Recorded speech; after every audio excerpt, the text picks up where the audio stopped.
How can we identify what's a habit, bad or good?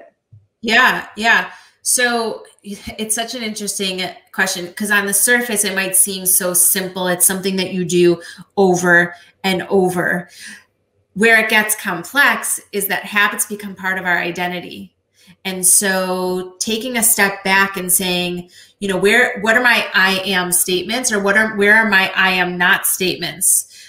And so that's how we can kind of identify that we have certain habits, by also how we identify ourselves. I am not a bar person or I am a runner. I'm a person who loves, eating chocolate at night or whatever it is. And so it's really taking a step back and looking at what the automated things that you do in each day, whether that you aren't even thinking about, because on some level, a habit is something that you don't even have to think about. It's just innate in now what you do. And it's sort of like if you think about where you can sort of dissociate. So if there's like a grocery store that you typically go to, or, a place of work that you typically drive to, you get in your car in a certain way, you start your day in a certain way, for better or for worse, whether it works for you or not. That is a habit because you don't even have to think about it. It just is. And when you don't do it, you feel a pull, whether that's for better or for worse, again, to do that thing. And our habits become our identity. And so when we change our habits, when we change our thoughts, we change who we are. Hi, and welcome to another episode of the Jenna Banks Show, where you'll get tips, tools, and expert advice to help you live life to your fullest potential. I'm really excited to introduce you to today's guest, Jen Rose. She is definitely going places. She's a mindset wellness coach who is dedicated to helping people rock their healthiest, happiest, most fulfilled lives so they become more confident and more unapologetically themselves. She works with people to build a sustainable fitness routine, make small nutritional changes, and shift thoughts to bridge the gap between knowing and doing. Jen started her career as a clinical social worker and then transitioned into the wellness space after she went through her own amazing transformation.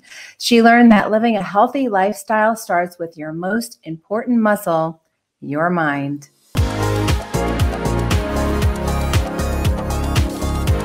Jen, welcome to the show today. So nice to have you here. Thank you for having me. I'm super excited to be here. What would you define as a habit on fire? What does that mean to you? Yeah, I love that question. A habit on fire in my mind is something that ignites you. It's something that, you may have cultivated, that you saw yourself wanting to achieve at some point in your life. And then, you finally were able to make it happen and you make it work for you. And it just makes you feel so good when you practice that habit. One, because of the mental hurdle that you had to come over. And then two, to actually see your consistency, it builds confidence. So from like an initial impression, that's what I mean and what I think about when I think about habits on fire. I love that answer. Oh my God, I got goosebumps. So tell me then, what would be an example of a habit that gives you that feeling that you practice daily or weekly or whatever that is? Just maybe what's one example? Sure. Yeah. I mean, my favorite example, because it sets me on my soul on fire too, is movement. So moving my body, exercising, it is a non-negotiable in my day. And it is because of the mental stimulation, the physical stimulation, the reminder that I'm alive, that I can breathe, that I can sweat, that my heart is racing, is all symbolic that I'm here and I'm alive. And that is probably my favorite habit that I've cultivated. I love that. I couldn't agree with you more. Although I don't know if I'm as passionate about movement as you are, which is probably why that is your career and not mine. But it is a habit that I established a long time ago, and one that I never gave up. I never switched it. So I'd say I got into it after I had my son. I was really young, and I had never exercised before that point. But I was at the time married to someone who was really into fitness and bodybuilding.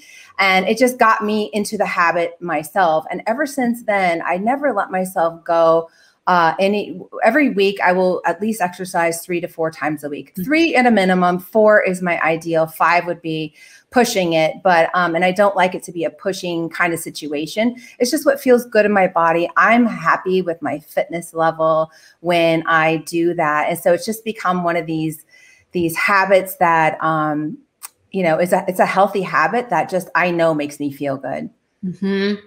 Yeah. And you don't have to, and I love that you said, like, it's what brings you joy and it's where your level is. Mm-hmm. And for everybody, I think that that's different. And totally. That's the key to any habit anyway, is like having it be aligned with what makes sense for you. I think one of the keys maybe to making a habit successful is to make sure it's one that you can make enjoyable for yourself. Maybe you could shed a little more light as to what got you into these habits that you're so on fire about. Where did you come from in regards to that? Did you always practice this level of fitness?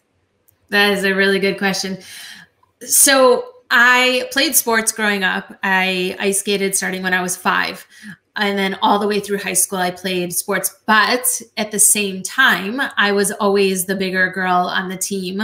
I didn't fit into the school uniforms in a way. Like, I always had to choose the biggest size, and I would show up at games. I remember being at a basketball game in high school, and I was in the by the 3-point line and by the sideline. And someone in the stands was making fun of me because of my size on the court. And, I was at a game once, I remember, and I was playing defense, and my dad was there. He's going to kill me for saying this, but I was there, and I was playing defense, and I fell. And he made a comment that if you weren't so overweight, that you wouldn't have fallen. Oh. And so, and so it was so much embedded in my identity, in how I saw the world as this overweight kid, how I interacted with other kids, how I stood back from everybody else and not wanting to contribute, how I didn't go to dances. So anyway, that was my whole life. And I started dieting when I was 12, went to Weight Watchers or Jenny Craig, I forgot which one. And then when I was 26, I was in grad school for social work, and I was going to school to be a therapist. And I stepped on the scale for a physical for my first job, and I was over 200 pounds at the time. And I didn't even know. Like, I was so embarrassed. And at the same time, I didn't even know that I had become that size, that I had let that happen, that I had given up my habits and stopped taking care of myself. And so that day was the last day that I was ever going to be her again. And I was Jenny at the time, right? Now I'm Jen. And, so like literally I changed who I am and established new habits, and in that established a new identity, and now relate to the world in such a different way. And that's why I help so many other people to, it's not even about the weight. For me, it was about not belonging, my insecurities, my self-esteem. And so movement for me and fueling my body with good things is really about prioritizing myself and making myself feel good. And that's why I want to help so many other people do it as well. I love that, prioritizing yourself and making yourself feel good. I talk about that a lot. I'm all about self-love, and prioritizing yourself is something that you have to make a habit, in my opinion. It's something that we're not in the habit. Many of us, speaking as a woman and referring to women in general, I don't think most of us have the habit of making ourselves a priority. Mm-hmm. We tend to think that if you make yourself too much of your own priority, that's being selfish, especially if you have family members who rely on you, children, a partner, whatever it is. But the truth of the matter is, you have to make yourself a priority, because I've noticed for myself, if I don't make myself a priority, I start to put it on whoever I'm most focused on, and I want them to make me their priority. And if I'm not their priority, it creates this conflict, right? Like this. Yes.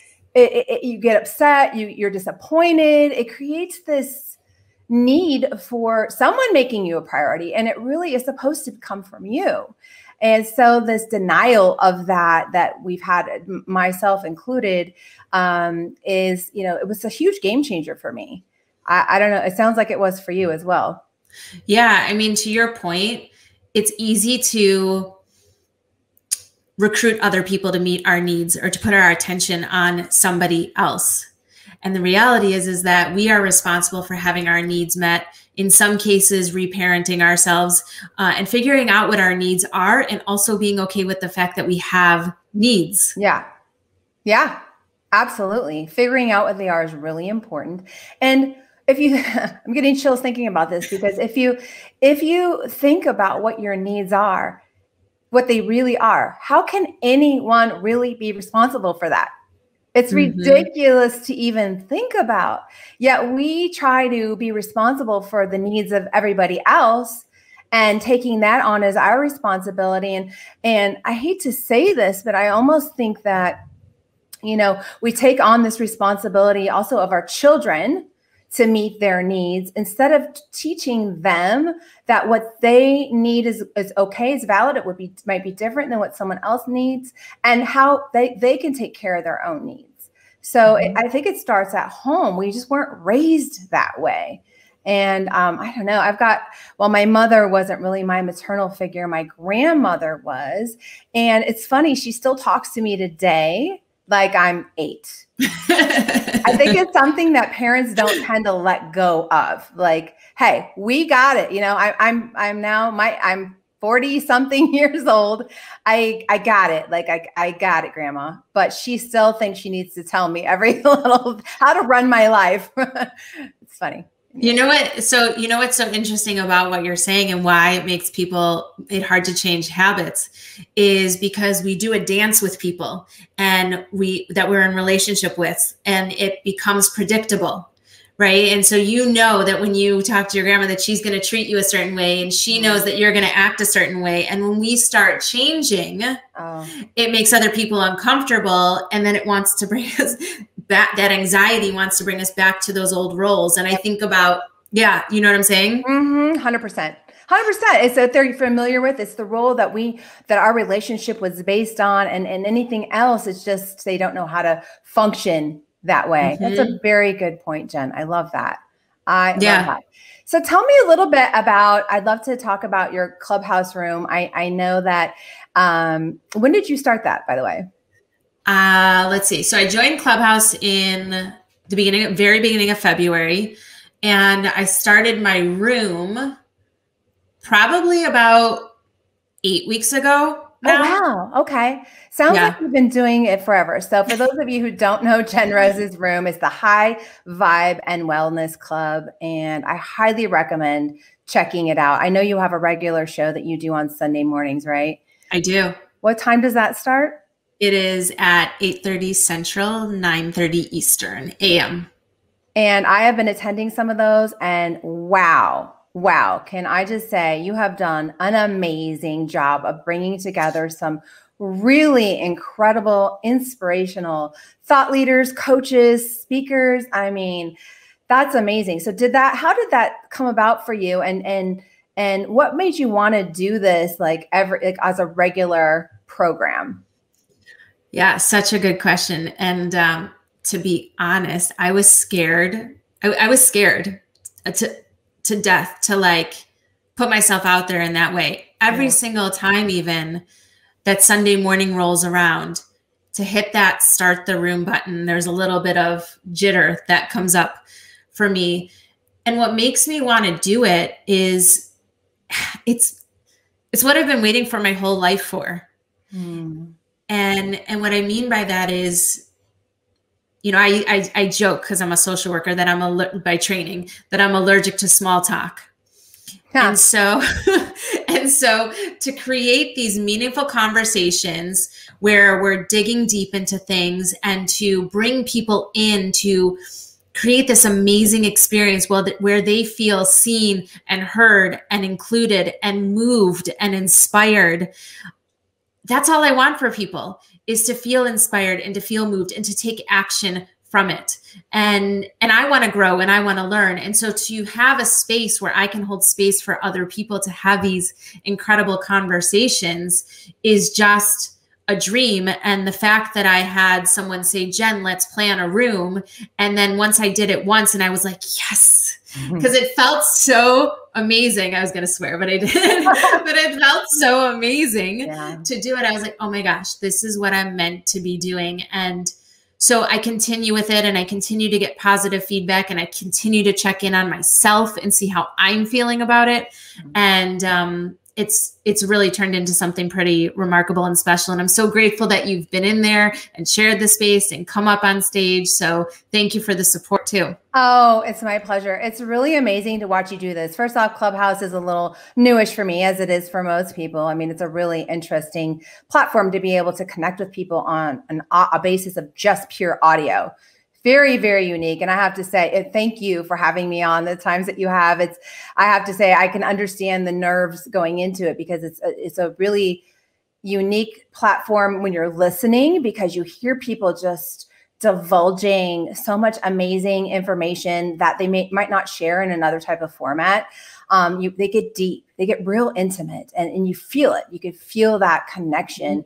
But when you're speaking, and especially to a bunch of people, and you're not watching reactions, it can be a little intimidating. So the fact that you pull it off so beautifully, I would never know you'd be nervous going into it. But you know what? It goes to show you that I think this happens to all of us. You know, you could be doing a podcast, a web series, going on stage. I think it happens to all of us and it's perfectly natural, but you can't let that stop you, because this is a habit that you want to continue to have in your life and to get better at, and to just keep fostering that and nurturing that, because it does serve you and your purpose, right?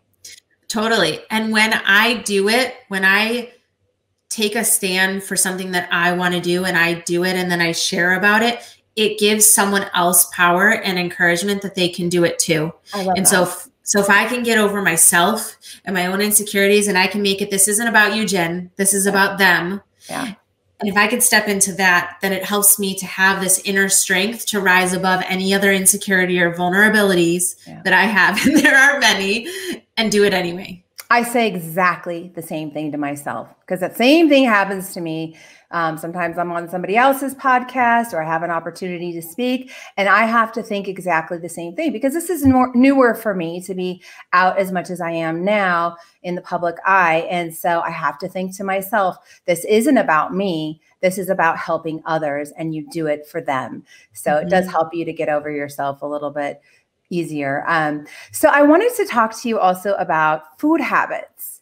I would love to get your insights there, because I have some of my own that I've developed that I'd like to share with you as well, and get your insight on that as well. But what do how do you approach nutrition and food as a habit? Yeah, great question. And I want to know more about yours, because I love this topic. So my approach to nutrition is essentially all foods fit. And really just this idea that create boundaries or guidelines around food that you can live by. So I lead with produce first because I don't like to be hungry.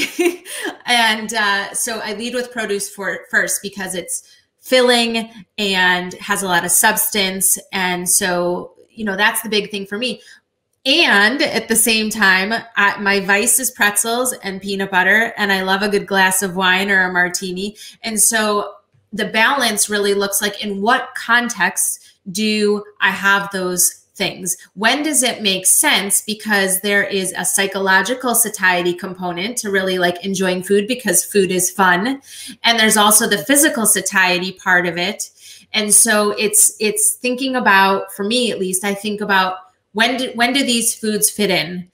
And another aspect of it related to habits is, and I know that this may be unpopular with some people, and again, everybody does their own thing, but I eat the same breakfast basically every day, because number one, it makes going to the grocery store easier. Number two, I really love it. So there's that psychological satiety. So my need is met there. And number three, I can focus on other things in my day. It's sort of like how some people wear the same blue shirt every day or have 87 pairs of orange shoes or whatever, it makes decision making so much easier. So those are just a couple that come to mind. But I want to dig into what you're thinking about. Well, we have a lot in common when it comes to that. I, like you, like to eat a lot of the same foods, and not just for breakfast, it's also for lunch and dinner. I have my basics that I get that I can easily make, that I don't have to think about. And I don't eliminate anything from my diet. I will allow myself to have pizza or cookies or whatever, but I don't, my habit is I don't buy them and have them in the house. Mm-hmm. So, because if they're here, I know myself and I will find an excuse to eat them. Yes. I know that I cannot monitor it because I don't not allow myself something. I just can't operate that way. I know if I restrict myself from anything, I'll want it even more. So that's how my mind works. So I work with my mind in the best way I can, which is just don't have it here because I'll be too lazy to go out and get it. So yeah.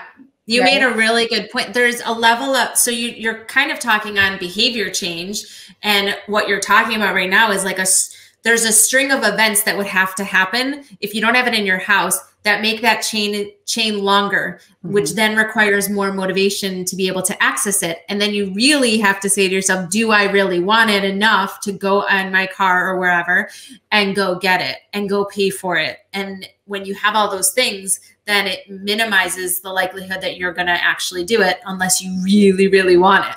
That's right. And I haven't restricted it from my ability to have. So therefore, I'm not rebelling and trying to go get it because I can have it. I know I can have it. I've given myself permission. But another thing I do is knowing that at a certain time at night, I might want to have a little something sweet, have something available, just not the Oreo cookies and the candy. Make sure I have some grapes, some watermelon, mandarins, something else sweet that will satisfy that craving that will come up because I know it will be there. Mm-hmm. And so it's just substituting it for something healthier because that makes me feel better when I do that. Yeah.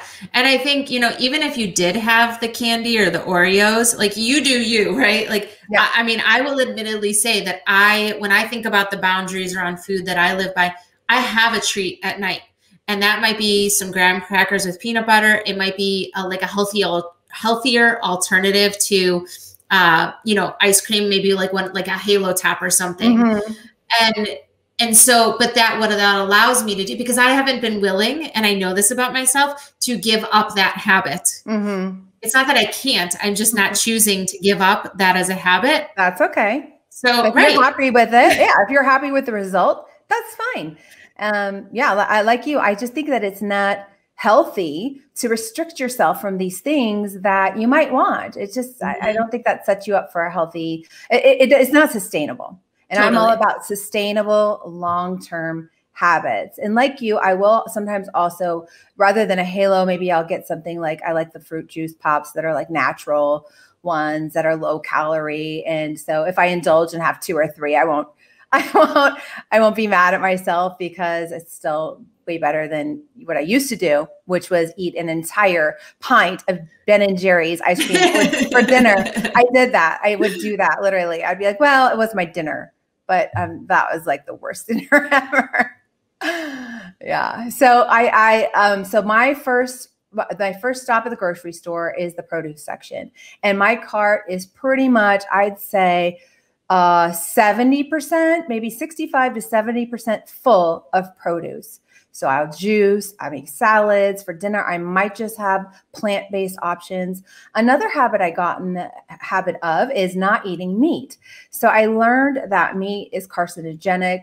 There's a great book called China Study. It's a hard read. I don't know have you read it before? I know of it, but I haven't read it. It's like this thick. It's really tough to read, but the data in there was really, really compelling, written by the former Surgeon General of America.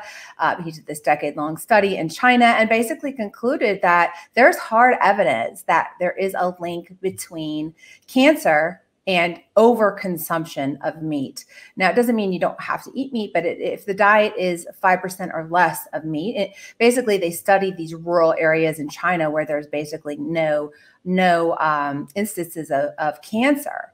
And their meat consumption is so low, and it's because they really can't afford it. It's really a wealthy Western society problem that is rampant, where, there's this overconsumption of meat. And we really didn't, back in the day, we weren't probably eating this much meat. We just live in a society where we grow things, there's the agricultural industry, we grow, animals. It's commoditized. It's not this pleasure this rare occurrence to have. So, yeah.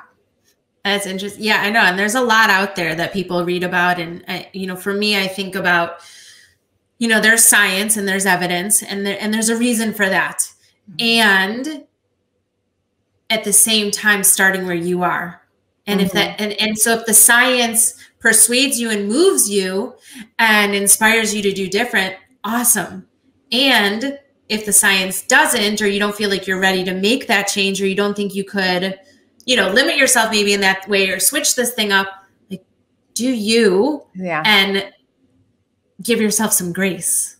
I love that approach. So smart. You do you. There are plenty of people who can eat meat and feel great about it. And again, I think if you start to do something that's outside of your nature, that's too far outside of your nature, then it becomes very difficult to sustain. If you love meat and in your mind, you're connected to meat and you're attached to it, eliminating it, that's too restrictive, in my opinion. Yeah. And it's a progression, right? It's a progression. So, like, there might be some people who might be listening that don't eat any veggies. And so to imagine having 70% of or produce, to have 70% of their cart, it'd be like, whoa. So it's like, well, is there a fruit or a veggie that you do like? And could you build that in one meal a day? And then it may, over time, progress to 70%. So, yeah. So I love that you brought that up too about the science, though, because it is really interesting. And there's also the human component of us knowing what we should do and maybe not being able to, like, get there, and that piece. You make a very good point about, especially not imagining filling your cart 70% full of produce when you're not used to eating that much. It sounds ridiculous. And I didn't get there all at once. What happened was I started slowly creating habits for myself. And it wasn't actually a conscious decision, believe it or not, to go that much into produce. What happened was the more I would eat produce, the more my brain wired itself to feel like produce was a reward. I literally salivate when I walk into the produce section. Everything just makes my eyes light up. Zucchini, mushrooms. I'm like imagining, my brain like just somehow has made it a positive connection. Yeah. Yeah. And your taste buds also have changed, where you're actually, craving it on a physical level too. And it can work in both directions. Well, okay. So I love how this ties into the whole habit thing, because when I used to stop by, now knowing that I used to eat an entire pint of Ben & Jerry's for dinner for a long time, and this was many years ago, but when I would walk by the ice cream aisle, my mouth would salivate. Guess what happens now? None of that. I literally don't like I remember I started, what I started doing is every time I'd walk down the ice cream aisle, instead of thinking, ooh, how good that would taste for the moment, I would think how bad I felt all those hours after, and how I chastised myself the next day for making such a horrible decision, because it would weigh me down. So when I would think about that as I walked down the aisle, I would naturally just turn away. Now it's not a deal, because it just doesn't even occur to me to ever stop and buy it, because that just, it's like your mom telling you not to smoke or something like that. It just seared into my mind. And now that connection is gone. There is no neurological reward system built in for that. Now, let me ask you this. I used to have a habit, a reward system and a habit of rewarding myself at the end of the night with a glass of wine or 2 or 3, depending on what it turned into. And that was I think it was a reward system wiring thing, because it was almost like I'm done with the evening. I've worked so hard today. I need to shut my brain off. Let's have this reward. And I stopped buying the wine because I knew it was dehydrating me and my brain wasn't functioning as well the next day. I just felt a little slower. And when I stopped doing it for a few days, I would feel better the next day. So I just paid attention to that and said, well, what if I just don't buy it when I go to the store? I was in the habit of sticking it in my groceries. I'll buy a few bottles of wine every week. And it would go. Now, sometimes I would be sharing with friends, but the point is I'd buy it and it would go and I'd restock every week. And so I just stopped buying it, and I hardly buy wine anymore. It's crazy. But if it's not here, just like the food, I won't drink it. Do you have any insight into the whole wine and, or drinking situation at all? Yeah, I mean, that's a really common one that comes up, the reward thing in general. So it may be wine for some people, it may be something else for people that, where it's food or beverage related. And that's why I'm a mindset person, because it's not a knowing that this isn't maybe helpful for you all the time. It's more of what's the connection between it being a reward and is it really a reward? Mm-hmm. And is this something that, do you deserve to feel that way that you felt the next day? Or do you deserve to feel, the clarity and the energy that and the hydration that you now feel today? So, it's an interesting question. And I think, again, with the boundaries that you can live by, planning it, not letting it happen to you is okay, right? So if 10% of your day is, something that you enjoy and you plan for it versus it happening from a place of, oh my God, I had the worst day ever. I'm so stressed out, or like, oh my gosh, I nailed that project, or whatever it is. Like, if you take it away from it being a reward, it does help, again, with that permission that you were talking about before. So I hope that's helpful answer to your question. Yeah, totally. I'm glad I'm not alone in this. It's, a lot of us think that, I have a glass of wine at the end of the day. I'm not an alcoholic. So therefore, and I have control over it. So therefore it's not a bad habit. But I had to look at it and say, is it serving me? Mm-hmm. Or is the opposite, would that serve me better? And I found that it did serve me better. And again, I don't not allow myself to have wine or alcohol, but right. I plan it or choose to, I'm going out with friends, we're celebrating this, or we're going to go out and have dinner tonight. Yeah, let's have a glass of wine. I don't want it to be something I'm restricted from. I just got out of the habit of having it on a regular basis as a reward. And it's been game-changing for me. And you know what you just brought up that's really important, I think, to highlight is in the context of an experience. It's not about the wine per se, like it wouldn't be necessarily about the ice cream per se, but it's about the context and the experience. And so like if I came down and hung out with you and we wanted to go out for like wine, or we wanted to go stop at whatever local ice cream place, and we were doing that together over conversation in a nourishing way for like both our soul and whatnot, then it's not so much about the food itself or the wine itself. It's about the context. Yeah. That also matters. Totally agree. Do you have any morning habits that you would like to share? Sure. Well, first let me say it was very hard for me to establish the habits that I'm going to share with you. And it was a progression.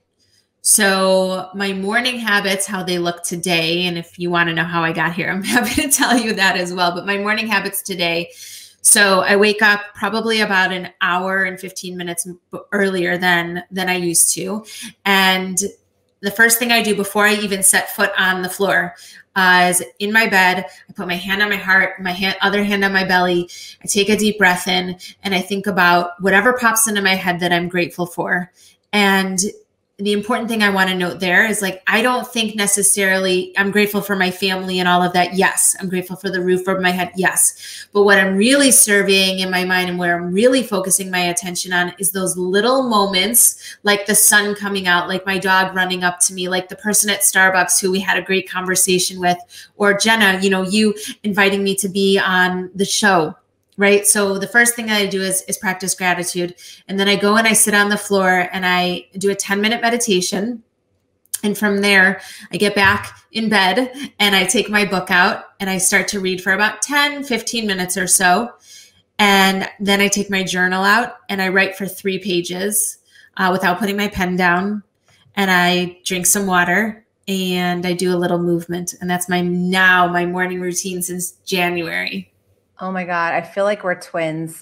Really? Do you do that? We said that before. It's so funny. Like you're a mirror of me almost. So yes, I think I do almost every single one of those things. I wake up with gratitude. Honestly, I wake up with other stuff running through my head and then I stop it. I become conscious of what's running through my mind and I shift it to gratitude. I think about all the things that I'm grateful for, so that that's just a wonderful way to go into your day. And tell me, Jen, why do you practice the gratitude? I think it's important to talk about the why there. Yeah, really good question. And I'll be honest that sometimes I don't feel like doing the gratitude, or I don't feel like doing the things that I mentioned. Why it's important for me and how it's changed my life is it's really helped me focus on, realize what I do have. And it's helped me to filter out the why me, the victim, the scarcity mindset into what's possible. My future is bright, abundance, and that helps me navigate my day in a way that's empowered and helps me get my needs met and to show up and to shine, versus sitting in it and being a victim or thinking that like, why do they have, or why this, or why that, or I wish this, or I wish that. That causes me pain and that can cause me suffering. And so it has literally helped me flip from that to abundance and empowerment and optimism. I love that. And, you know, there's also other reasons to practice gratitude beyond the personal benefits that you gain right away from it. There's also the spiritual aspect. Yes. I haven't done too much reading on this, but I have read some insights from authors like Gabby Bernstein, who talks about this. I don't know if she talks about it being a morning ritual or not, about the importance of that, but being in a state of gratitude ushers in, you tend to manifest more of what you want in your life. Is that correct? Yeah. So it's really interesting that you said that, because something that I do during the day is, let's say, okay, when you emailed me, or when we talked for the first time and this opportunity came up, I said to the universe, or, you know, and everyone says, you know, universe, God, or, you know, whatever. For me, I said to the universe, thank you, more please. And so I acknowledge. So when things come to me that are in line with what I want to manifest, I say, thank you, more please. And I tell the universe that I recognize it, I thank it, and then, okay, more please. So in line with the gratitude, I also try to read or meditate at least 10 to 15 minutes in the morning. And then I journal at least 3 pages. So it's so interesting. Do you read The Artist Way? I don't, but I have that book and I haven't read it yet. I have a stack of books I still need to get to. What do you love The Artist Way? So I've only read a little bit of it, and then I wanted to get a group together because I need the accountability. But the 3 pages of just free flowing text, what Julia Cameron says is a meditation. Oh. And so you don't have to necessarily have a prompt. It's just put your pen to the paper. And if it starts out, I don't know what to write, I don't know what to write, I don't know what to write. And then it moves into, so yesterday when this happened, but it's just not, so it's a meditative experience. And So when you brought it up, I thought, oh, I wonder if you had read it and knew about morning pages. No. So what I did read was somebody else mentioned it, and it was some kind of a blog post or an article that I read about how it unleashed their creativity, especially when it came to creative writing. Can I just say journaling has been, beyond what you mentioned, such a powerful practice for me. I'm in the habit of doing it. And so what I had read was you just write whatever comes to mind. There's no right or wrong. You don't want to overthink it. You just have to let it flow. It could be about a problem you're trying to work out from the day before, or something you're concerned about for the future. You just free flow. And it is such a good exercise to get into, just for touching base with you, getting deeper into you, building a relationship for you. I actually started doing it because I wanted to write my book and didn't know where to start. And so it was about just letting the flow happen. And it started for me with journaling. Once I started journaling, it took me about a month or two to get the flow where I was like loving it. And then I just started journaling about all the concepts I started writing about in my book, but it wasn't quite in book format yet. It was just, let me just start free flowing with this information, with these insights, with these thoughts. And then down the road, I started to have enough to start to structure it into a book outline, and then moved it over to writing a book. But journaling is so powerful. It's amazing. Mm-hmm. Yeah, because you're tapping into your subconscious mind and you're working things out. And it is a really creative process. And I think we get stuck in not being creative enough as adults. And so it's awesome that you do that. And beyond creativity, though, I found that it's just a really great way to get to know yourself better. Mm-hmm. If you don't have the time to meditate, at the very least, do some journaling. You're going to discover some things about yourself that you might not have known, or you might tap into a problem that might just sit around mulling around in your mind for weeks and months. If you are in the habit of journaling, you could work it out so much faster. The process of slowing it down and hand writing in a journal, it puts you more in touch with yourself and in your thoughts, and helps you work them out better. So there's really a strategy behind the process. Yeah. I'm curious for you, as you've done it more and more, do you ever come across like a fear that you'll discover something about yourself that you didn't want to know? Because I think that's happened to me. It's like part of the reason I didn't want to write is like I didn't want to maybe look at some of the more painful thoughts that could come up. And I'm curious if you ever ran into any of that, or like how you dealt with that. Oh, that's a good question. I haven't, because I don't tend to judge my thoughts.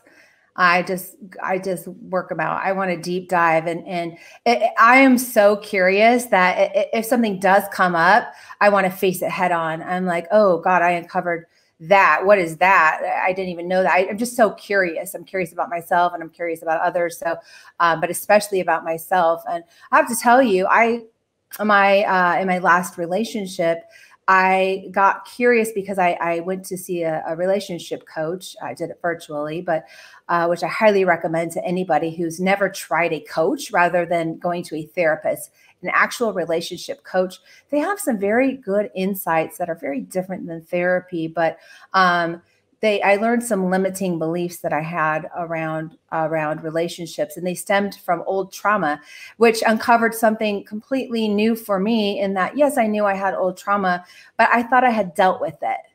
I thought that being strong and succeeding in life, despite whatever I had dealt with, I thought I had overcome that. I was doing well despite it, and that I was strong because of it. But that didn't necessarily mean that I had made peace with it, or that it wasn't still affecting me. And so so journaling really helped me a lot in, Mastin Kipp's book, Claim Your Power. Have you read that book yet? I know him, but no, I haven't read his book. So powerful, so powerful. If anyone listening right now is feeling stuck at all in their life, or feeling like poor me, or I don't know how to get out of this rut that I'm in, or how to feel powerful, I encourage you to just take a look at this book. He is a master at helping people uncover their trauma. He adds a lot of journaling exercises at the end of each chapter. Wow, so powerful. That also just further developed my journaling habit, because I realized that as you write stuff down, like if I thought about, so one of the exercises, if I remember correctly, was thinking about this old trauma that was caused by one of my parents, that writing down the beliefs that I had, what I came out of it with. I'm starting to get emotional because I'm thinking about them. So obviously it's still there, and healing that stuff it takes a long time, but being aware of it is really important. I didn't know I had this. All my life, I didn't know I had this. I am not loved. Think about that. That is so powerful. Mm-hmm. You don't have to apologize. I'm not loved. I'm not lovable. I'm alone. I'm all in this alone. That stuff is, something I took with me for the rest of my life. And now I am tapping into it. And I think I'm so thankful for journaling, for allowing me to uncover these things. And now by feeling these emotions and connecting with them and accepting it, right? It's part of accepting and not judging myself, but also just knowing that that's there, that, it's just so powerful. So, and that all came about because of journaling. So, but yeah, if anyone, has anything that they might want to uncover in regards to old trauma, I definitely recommend checking out Mastin Kipp's book. It's a powerful self-help exercise that would save you a ton of money on therapy and coaching. But I think too, like, in terms of that kind of stuff and what you're talking about, your childhood, something that I've done too is I've taken out a picture of myself at the age where I had some trauma, and I talk to that little girl. I talk to her and I tell her that now I'm going to tear up, but I tell her that I've got you. Yeah. And so it's really important. And you're not alone in that. I don't think any of us are, that we've all had pain. We've all had trauma. Maybe the beliefs are different or the experiences are different. And you can come out on the other side and do the work. Being vulnerable is something that can be very difficult for people who've been through trauma and came out the other side feeling, strong, being the one responsible and strong, just courageous. I was always just seen as the strong one, but that is actually, well, it's good to have that. And I always want to be strong, and I'm grateful that I'm strong. I also don't want that to stop me from allowing myself to be vulnerable and to accept those parts of me that weren't strong back then. It's still a part of who I am. Yeah. Yeah. It's interesting as you're talking about it, and tell me if I'm derailing the agenda. No. But it's interesting as you're talking about it because, along the lines of our topic today related to habits, that book, the book that I'm reading right now, and we've talked about it, is Breaking the Habit of Being Yourself by Dr. Joe Dispenza. And he talks about the connection between our thoughts and our feelings and how things get stored in the body. And so to change the habits, to shift when it gets stored in the body, and the body becomes the subconscious mind and is the one driving, using our thoughts, processing through, then we have an opportunity to shift what's happening in the body so that we have a new story and we have a new future. I love that.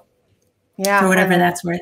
No, I need to read that book. I've watched some of his stuff on social media, but I haven't dived into any of his books yet, but I keep hearing his name over and over again. So that's next on the list of my growing stack of books. Love it. Love it. Love it. How can we identify what's a habit, bad or good? Yeah. Yeah.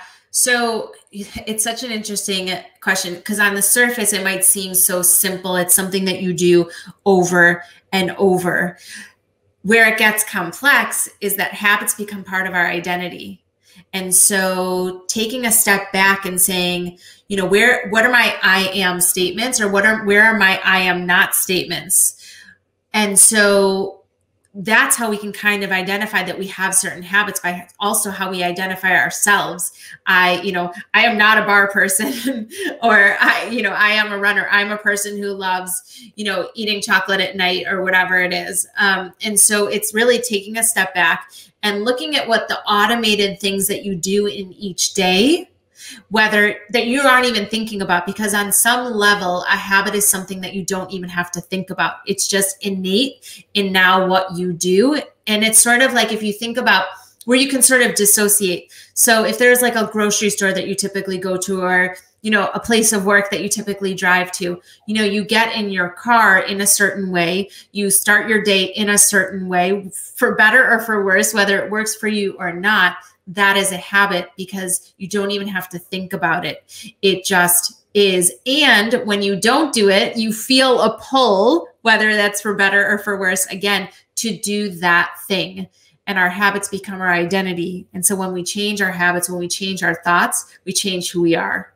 So I think you bring up a very good point then. It's becoming conscious of the things that we're doing on a regular basis, and then shifting to making it a choice. Yes. Deciding, do I want this thing that I am in the habit of doing to be something that I choose to do going forward, rather than letting it just run on its own? For example, my waking up with this running dialogue in my head, which isn't serving me at all. So I consciously become aware of it and shifted to being grateful, thinking of, just gratitude practice, and then going into my positive habits for the morning, rather than laying there and just thinking about random thoughts. Mm-hmm. So. Yeah. I mean, the other thing I want to add on to that is that I don't buy into like the 21 day, like whatever, that whole thing that it takes 21 days to build a habit. But what I will say is I think it takes a lot longer, because it is related to identity and takes a long time for us to change who we are. And what I will say is that to not focus on perfection, that it really requires reps, right? Working that muscle and getting stronger in that area. And if you fall down, to minimize the time between falling down and getting back up. And when you're developing a new habit, you will face resistance, because your body and your mind has a way of doing something already. And so it's going to require a little bit more bandwidth. It's going to require a little bit more energy to shift. And that's okay. Stick with it, get back up. And that's how you can successfully master something new. I love that. Progress over perfection. Totally.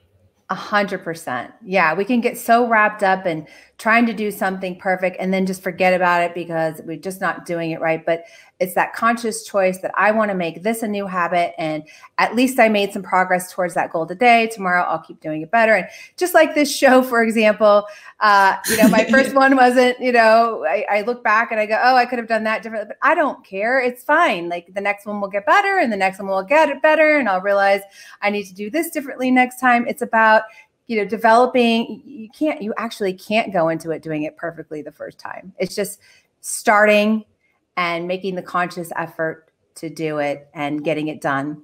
And then go ahead. Sorry. No, I was just gonna say, and then just getting in the habit of just doing it. Stop thinking about perfection, just do it and make progress. Yeah. Start before you're ready. Exactly. I think that is a wonderful way to end the show today, Jen. Thank you so much for coming on. It was such a pleasure, as always, talking to you. I could go on and on with you forever. Totally. And Jenna, I appreciate you, one, for coming into my clubhouse room, two, for, inviting me here on your show, for the conversation, for, the support and love. And I'm here for you too. And I love you and thank you. Thank you. I love you too, Jen. Oh my gosh, isn't Jen amazing? I knew you would love her as much as I do. I highly recommend checking out her website, which is thejenrose.com. That's TheJenrose.com. You can book a free coaching session with her and get to know her a little bit more yourself if anything resonated with you that she said today. And I definitely recommend you connect with her on Clubhouse. If you're on the app, you will find her at The Jen Rose. And she is the host of the High Vibe Wellness Club that she hosts every Sunday morning. And if you have not been on Clubhouse yet, that would be a really great introduction to a wonderful community that I know you will enjoy. Thanks again, Jen, for being with us today, and thank you for tuning in.